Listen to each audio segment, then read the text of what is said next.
ये कहानी एक छोटे से गांव में रहने वाले गरीब शिक्षक की है, जिसका नाम श्रीराम था।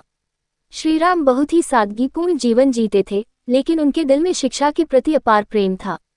उनका गांव एक दूरस्थ इलाके में था, जहां सड़कें ठीक से बनी नहीं थीं और हर एक गांव वाला अपनी जिंदगी संघर्षों के बीच बिता रहा था। गांव में एक ही स्कूल था, जिसमें बच्चों को पढ़ाने के लिए एकमात्र शिक्षक श्रीराम ही थे।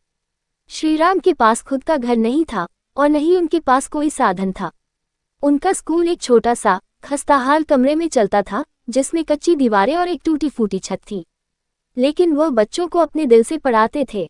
उनकी शिक्षा का उद्देश्य सिर्फ किताबों तक सीमित नहीं था, बल्कि वह बच्चों में अच्छे संस्कार और मूल्य भी पैदा करना चाहते थे।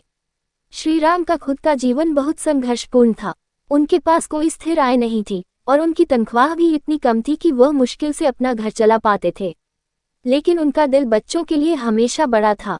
हर सुबह वह छोटे छोटे बच्चों को अपनी साइकिल पर बिठाकर स्कूल ले जाते थे और दिन भर उन्हें पढ़ाते रहते थे। वह चाहते थे कि उनके गांव के बच्चे भी बेहतर शिक्षा प्राप्त करें और एक दिन बाहर की दुनिया में अपना नाम रोशन करें। एक दिन स्कूल में एक बच्चे ने श्रीराम से पूछा, गुरुजी, आप इतनी कठिनाइयों में क्यों रहते हो?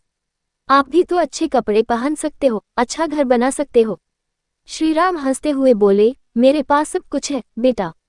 जब मैं तुम्हें पढ़ाता हूँ और तुम्हारे चेहरे पर मुस्कान देखता हूँ, तो मुझे लगता है कि मैं इस दुनिया का सबसे अमीर इंसान हूँ।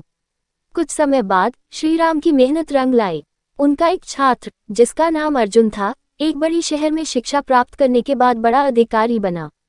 उसने हमेशा श्रीराम को याद किया और उनकी मदद से पूरे गांव के बच्चों के लिए एक नई और बेहतर स्कूल बनाने का प्रबंध किया। इस स्कूल में बेहतर शिक्षा, आधुनिक सुविधाएं और योग्य शिक्षक नियुक्त किए गए। श्रीराम की कहानी यह बताती है कि असली अमीरी किसी के पास कितना धन है, इस पर निर्भर नहीं होती, बल्कि यह इस पर निर्भर करती है कि आप दूसरों के लिए कितना योगदान देते हैं। श्रीराम ने अपनी सच्ची संपत्ति यानी शिक्षा के द्वारा अपने गांव के बच्चों को एक नया दिशा दिखाई और एक बेहतर भविष्य की ओर मार्गदर्शन किया।